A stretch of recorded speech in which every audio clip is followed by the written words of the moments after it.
అనగనగా సీతాపురం అనే గ్రామంలో రమేష్, సురేష్ అనే ఇద్దరు రైతులుండేవారు. వీళ్లలో రమేష్ కష్టించే తత్వం గలవాడు. ఇక సురేష్ కి కొంచెం అలసత్వం ఎక్కువ. అయితే వీళ్ళిద్దరూ చిన్ననాటి నుండి మిత్రులు. ఇద్దరి పొలాలు కూడా పక్కపక్కనే. ఇదిలా ఉండగా ఒకరోజు ఉదయమే రమేష్ పొలానికి వెళ్లడానికి సిద్ధమవుతూ తన భార్య అనితతో ఇలా అంటాడు. అనిత, త్వరగా భోజనం సిద్ధం చేసావంటే నేను పొలానికి వెళ్తాను. ఈరోజు పొలంలో చాలా పని ఉంది కాబట్టి కొంచెం త్వరగా పెట్టు, అక్కడే తినేస్తాను. అయ్యో, ఆ మాట మీరు చెప్పాలా? మీరు వెళ్తారని ఈరోజు నేను ముందుగానే లేచి మీకు భోజనం సిద్ధం చేశాను. ఇదిగో తీసుకోండి. మరో మాట, ఆ పొలం పనిలో పడి ఈ భోజనం చేయడం మాత్రం మర్చిపోకండి. మీ ఆరోగ్యం పాడైపోతుంది. మనం ఆరోగ్యంగా ఉంటే ఎంత పనైనా చేయగలుగుతాం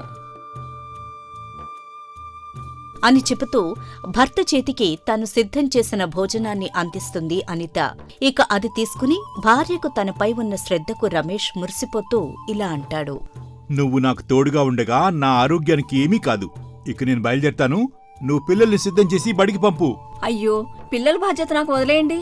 మీరు ఇంటి గురించి ఆలోచించడం మానేసి పొలంలో మీ పని త్వరగా పూర్తి చేసుకుని తొందరగా ఇంటికి రండి. మిగతాదంతా నేను చూసుకుంటానుగా అని భార్య భరోసా ఇవ్వడంతో రమేష్ తన పొలానికి వెళ్ళిపోతాడు. ఇక మరోవైపు సురేష్ మాత్రం బారెడు పొద్దెక్కినా ఇంకా లేవకుండా మంచమీదనే పడుకునుంటాడు. దాంతో అతని భార్య సౌమ్య ఇలా అతన్ని లేపుతూ ఉంటుంది. యాండి, త్వరగా లేవండి. ఈరోజు పొలంలో ఏదో పనుందని చెప్పారు కదా, ఇప్పటికే చాలా ఆలస్యమైంది. ఏంటి, అప్పుడే తెల్లారిపోయిందా? ఇంకా కాసేపు పడుకోనివచ్చు కదా నన్ను. ఇది మరీ బావుంది. ఓసారి కళ్ళు తెరిచి చూడండి. సూర్యుడు అప్పుడే తలమీదకొచ్చేశాడు.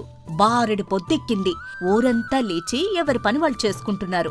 మీరు మాత్రం ఇంకా ఇలాగే బద్ధకంగా మంచం మీద పడి ఉంటే పొలం పని సంగతేమిటా?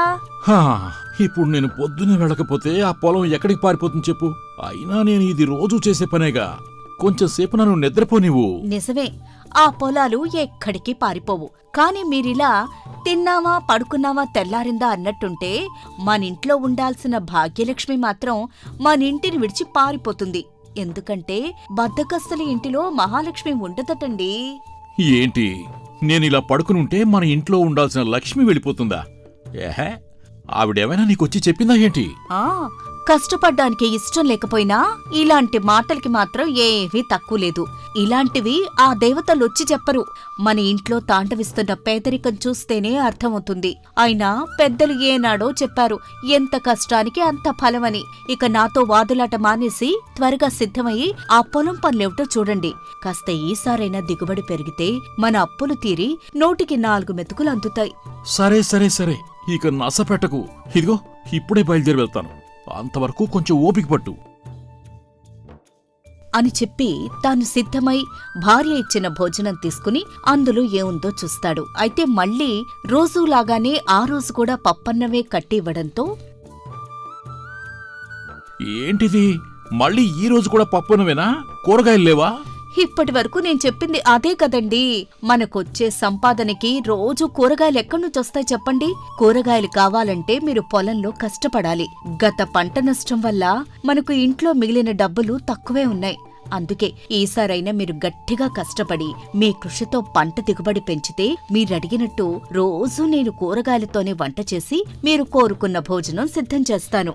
సరేలే, నేను ఏది మాట్లాడినా మళ్ళీ కష్టం గురించే మాట్లాడతావు. ఇక వెళ్తాను నేను అని సురేష్ భార్య ఇచ్చిన భోజనం తీసుకుని పొలానికి వెళతాడు. అయితే అప్పటికే అక్కడ రమేష్ తన పొలంలో తీవ్రంగా కష్టపడుతూ ఉంటాడు. ఇదిగో రమేష్, నీ వల్ల నేను ఇంట్లో నా భార్యతో పాడారాని మాటలు పడుతున్నాన్రా అని అంటాడు సురేష్. దాంతో రమేష్ ఆశ్చర్యపోయి, అయ్యో, నేనేం చేశాను? నేనీ మధ్య మీ ఇంటి పక్కకు కూడా రాలేదుగా. ఇక నా వల్ల నీ భార్య ఎందుకు నేను తిడుతుంది చెప్పు? ఎందుకంటే ఏం చెప్పమంటావులే, నువ్వు రోజంతా కష్టపడి నీ పంట దిగుబడి పెంచుకుని నీ కుటుంబంతో సంతోషంగా ఉంటూ ఉంటావు. అది చూసి నా భార్య, నువ్వు కూడా నీ స్నేహితుడు రమేష్ లాగా పొద్దస్తమాను కష్టపడి పని చేయొచ్చు కదా అంటుంది. ఏంటి, నా పొలంలో నేను కష్టపడడం కూడా తప్పేనా? అయినా మరి కష్టపడితేనే కదా మనకు లాభాలొచ్చేది. ఏమో, నేనైతే నీలా కష్టపడలేను. ఏదో వచ్చామా, మధ్యాహ్నం వరకు పని చేసుకుని ఇంటి దగ్గర నుండి తెచ్చిన భోజనం తిని కాసేపు కునుకు తీసి మళ్ళీ ఇంటికి పోయామా అన్నట్టుంటుంది నా పని. ఇంతకు మించి నేను కష్టపడలేను బాబు. సరేలే, కానీ పూర్తి చేయాల్సిన పని చాలా ఉంది. ఇలా నీతో మాట్లాడుతూ ఉంటే ఈ రోజు పూర్తిగా గడిచిపోయేటట్టుగా ఉంది. అని రమేష్ మళ్ళీ తన పనిలో నిమగ్నమవుతాడు. ఇక సురేష్ అక్కడ్నుండి తన పొలానికి వచ్చి కాసేపు పనిచేసి అలసిపోయి నిద్రపోతాడు. ఇక మధ్యాహ్నం వరకు తీవ్రంగా కష్టపడిన రమేష్ తాను పనిచేసి అలసిపోయి తినడానికి కూర్చుంటాడు. ఇంతలో అతని వద్దకు అటుగా వెళుతున్న ఒక సన్యాసి వచ్చి, నాయనా, నాకు చాలా ఆకలిగా ఉంది. నీ దగ్గర తినటానికి ఏవైనా ఉంటే కాస్త నాకు పెట్టి నా ఆకలి తీరుస్తావా బాబూ? అని ఆ సన్యాసి అడగడంతో అప్పుడే భోజనానికి కూర్చున్న రమేష్ తాను తెచ్చుకున్న భోజనం కొంచెమే ఉన్నప్పటికీ ఆకలితో వచ్చిన ఆ సన్యాసికి ఆకలిని తీర్చడం ధర్మమని భావించి వెంటనే అతనితో ఇలా అంటాడు. అయ్యో, మీరు మహాపురుషులు. మీరు నన్ను భోజనం పెట్టమని అడగడం నిజంగా నా అదృష్టమండి. అయితే నా దగ్గర కొంచెమే ఉన్నా ఇది నా భార్య నాపై ప్రేమతో చేసిన వంట. మీరు స్వీకరించండి అని తన దగ్గర ఉన్న భోజనాన్ని తీసి ఆ సన్యాసికిచ్చేస్తాడు. దాంతో సంతోషించిన ఆ సన్యాసి అది స్వీకరించబోతూ ఉండగా అది దూరం నుంచి గమనించిన సురేష్ వెంటనే అక్కడికి వచ్చి కొంచెం వెటకారంగా ఇలా అంటాడు. ఎవర్రా ఈ బైరాగి? రైతు ఎంతో కష్టపడి పండించి తెచ్చుకున్న భోజనంలో భాగా నడుగుతున్నాడు. ఇలా అడిగిన వారందరికీ దానాలు చేసుకుంటూ పోతే ఇక నీకు మిగిలేదేంటి? నువ్వు ధనవంతుడు ఎలా అవుతావు? ఇంక ఎప్పుడు గొప్పవాడవుతావు? అని అంటాడు. అయితే ఆ మాటలు విన్న ఆ సన్యాసి కొంచెం చిరునవ్వు చిందిస్తూ ప్రశాంతవదనంతో సురేష్తో ఇలా అంటాడు. నాయనా, నువ్వు ఎవరో కాని నేను నీకొక విషయం చెప్పాలనుకుంటున్నాను. ధనవంతులందరూ గొప్పవాళ్లు కాదు. ఏ సమయంలోనైనా ఎటువంటి పరిస్థితుల్లోనైనా తన దగ్గరికి వచ్చి అడిగిన వారికి కాదనకుండా సహాయం చేయగలిగేవాడే నిజంగా వారందరికంటే గొప్పవాడు. అలా తాను తెచ్చుకున్న భోజనం తనకి ఆకలిగా ఉన్నా నాకివ్వడానికి అంగీకరించిన మీ స్నేహితుడు నిజంగా గొప్పవాడయ్యా అని అంటాడు. దాంతో సురేష్ మౌనంగా ఉండిపోవడంతో రమేష్ కల్పించుకుని, అయ్యా, మీరు మా వాడి మాటలేం పట్టించుకోకండి. ముందు మీరు ఈ భోజనం స్వీకరించండి. అయితే నేను గొప్పవాడిని అవుదామని మాత్రం ఈ సాయం చేయటం లేదు. నాకు ఇందులోనే సంతోషం ఉంది అని చెప్పడంతో ఆ సన్యాసి ఆ భోజనాన్ని స్వీకరించి సంతోషంగా రమేష్ను ఆశీర్వదిస్తూ, నువ్వు చాలా మంచి మనసున్నవాడివి బాబూ. పైగా కష్టించి పనిచేసే తత్వం ఉన్నవాడివి.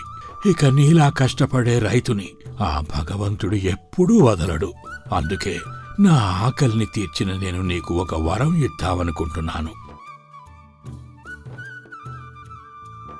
అని చెప్పి ఆ సన్యాసి తన సంచిలో నుంచి కొన్ని విత్తనాలను తీసి రమేష్ చేతికిస్తూ ఇలా అంటాడు. ఇదిగో నాయనా, ఇవి తీసుకో. అరే, ఇవి విత్తనాల్లా ఉన్నాయే? అవును నాయనా, ఇవి ఇలాంటి విత్తనాలు కావు. ఇవి నా ధ్యాన శక్తితో మంత్రించిన విత్తనాలు. వీటిని నువ్వు నీ పొలంలో వేసి దగ్గరుండి ప్రేమ శ్రమతో పెంచితే అవి నీ కోరికలన్నిటినీ తీర్చగలవు. కాని నీ శ్రమ ఎంత ఉంటుందో ఫలితం కూడా అంతే ఉంటుంది అని అంటాడు ఆ సన్యాసి. అయితే అప్పటి వరకు ఆ మాటలు వింటున్న సురేష్ వెంటనే ఆ సన్యాసితో ఇలా అంటాడు. మరి శ్రమించకుండానే పంటొస్తుందా? ఇవి మాయా విత్తనాలని మీరే చెప్తున్నారు కదా అని అడుగుతాడు. అయితే సురేష్ మాటలకు నవ్వుకుని ఆ సన్యాసి ఇలా అంటాడు. నాయనా, ఈ లోకంలో కష్టపడకుండా ఏదీ ఊరికే రాదు. నీ కృషి ఎంత ఉంటే నువ్వు అనుభవించే ఫలం అంత ఉంటుంది. ఇక మంత్రం అనేది నీకు అవకాశం కల్పిస్తుంది కాని అన్నీ కల్పించదు. ఇక నా ధ్యాన శక్తికి మీ కష్టం తోడైతే ఈ ఫలం తప్పక సిద్ధిస్తుంది. ఇక నేనొస్తాను నాయనా అని ఆ సన్యాసి ఆ విత్తనాలను రమేష్ చేతిలో పెట్టి అక్కడ్నుండి వెళ్ళిపోతాడు. ఇక అతను వెళ్ళిపోగానే సురేష్లో అత్యాశ కలిగి రమేష్తో ఇలా అంటాడు. మొత్తానికి ఒక పూట భోజనం పెట్టి ఆ సన్యాసి నుండి ఈ మాయ విత్తనాలు బాగానే తీసుకున్నావురా. ఇక నీ పంట పండింది పో. ఇది నేను కావాలి అనుకున్నది కాదు మిత్రమా. ఆ దేవుడు నన్ను కరుణించిచ్చాడు కాబట్టి వాటిని అలాగే స్వీకరిస్తాను. అలాగే కానీ నేను నీ చిన్ననాటి నుండి స్నేహితుడిని కదా. నాక్కూడా కొన్ని మాయ విత్తనాలు ఇచ్చేవంటే నీతో పాటే నేను కూడా పొలంలో వాటిని చల్లి నా కష్టాలు తీర్చుకుంటాను అలా ఆ మాయా విత్తనాల్లో కొంత భాగం తనకు ఇవ్వమని అడుగుతాడు సురేష్. దానికి అంగీకరించిన రమేష్ ఇలా అంటాడు. నువ్వు నా స్నేహితుడివి, నువ్వడిగితే కాదంటానా? కానీ ఒక్క సంగతి గుర్తుపెట్టుకో, ఈ మాయా విత్తనాలకు మన కష్టం తోడైతేనే వీటి ఫలం మనకు అందుతుంది. ఇందా తీసుకో అని ఆ సన్యాసి ఇచ్చిన మాయా విత్తనాల్లో సగభాగాన్నే తన స్నేహితుడికి ఇస్తాడు రమేష్. దాంతో ఎంతో సంతోషంగా ఆ మాయా విత్తనాలు తీసుకున్న సురేష్ వాటిని తీసుకువెళ్లి తన పొలంలో చల్లుతాడు. అలాగే రమేష్ కూడా ఆ విత్తనాలను తన పొలంలో చల్లుతాడు. సురేష్, ఇవి చాలా అపురూపమైన విత్తనాలు. వీటిని పెంచడానికి మనం కష్టపడితేనే మనకు మంచి జరుగుతుంది, గుర్తుపెట్టుకో. ఇక రమేష్ తన పొలంలోని విత్తనాలను చాలా జాగ్రత్తగా సంరక్షిస్తూ వాటిని ప్రతిరోజు గమనిస్తూ వాటికి నీటిని పోస్తూ ఉంటాడు. అయితే మరోవైపు సురేష్ మాత్రం రమేష్ మాటలను పూర్తిగా నిర్లక్ష్యం చేసి ఇలా అనుకుంటాడు. అయినా వీటిని మనం ఎందుకు కష్టపడి పెంచాలి? అవే పెరుగుతాయి కదా. ఆ మునేదో మనల్ని కష్టపెట్టడానికి అలా చెప్పుంటాడు. మనం కష్టపడి పెంచకపోతే ఇవి పెరగవా ఏంటి? పైగా ఇవి మంత్రించిన మాయా విత్తనాలు కదా అని ఆ విత్తనాలు వేసినప్పట్నుండి వాటిని పూర్తిగా అశ్రద్ధ చేసి వాటికి సరైన సంరక్షణ ఇవ్వడు. అలా కొంతకాలం గడిచేసరికి రమేష్ పొలంలో పెద్దగా లావుగా పెరిగిన కాయలు పెరుగుతాయి. అవి చూసిన రమేష్ భార్య అనిత ఇలా అంటుంది. యాండి, ఈ కాయలు ఎంత పెద్దగా పెరిగాయి! నేను ఇంత పెద్ద కాయలు ఎప్పుడూ చూడలేదు. మీరు ఏం మాయ చేశారో ఏంటో. అవుననిత, ఇవి నిజంగా ఆ సన్యాసి ఇచ్చిన విత్తనాల మాయే. మన కష్టం వల్ల ఇవి మరింత అద్భుతంగా పెరిగాయంతే. ఇక మన కష్టాలన్నీ తీరిపోయినట్టే అని ఆ భార్యాభర్తలిద్దరూ ఆ కాయలు త్రుంచిన వెంటనే ఆ మాయా విత్తనాల వలన వాటి స్థానంలో మళ్లీ కొత్తవి వెంటనే పెరుగుతూ ఉంటాయి. అది చూసి ఆశ్చర్యపోయిన అనిత, యాండి, ఇది గమనించారా? ఇది నిజంగా ఆశ్చర్యంగా ఉంది, చాలా అద్భుతంగా ఉంది. మీరు చెప్పినట్టు ఇవి మాయా విత్తనాలే. మన కాయలు కోస్తూ ఉండే కొద్దీ అవి పెరుగుతూనే ఉన్నాయి. ఇది నిజంగా మీ కృషికి శ్రమకు తగిన ఫలితం అని ఆ భార్యాభర్తలిద్దరూ ఎంతో సంతోషంగా ఉంటారు.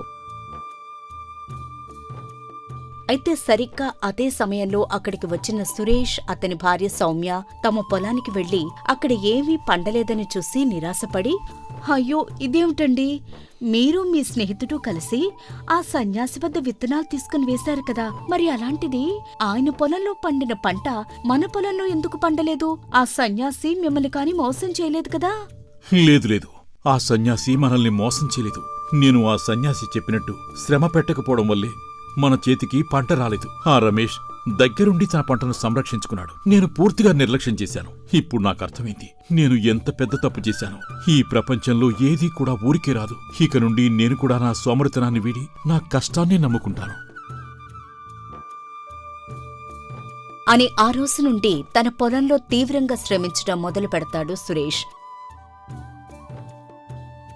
ఇక మరోవైపు ఆ సన్యాసి వరం వలన అత్యధిక దిగుబడిని సాధించిన రమేష్ తన పంటను అమ్మి లక్షలు సంపాదిస్తాడు.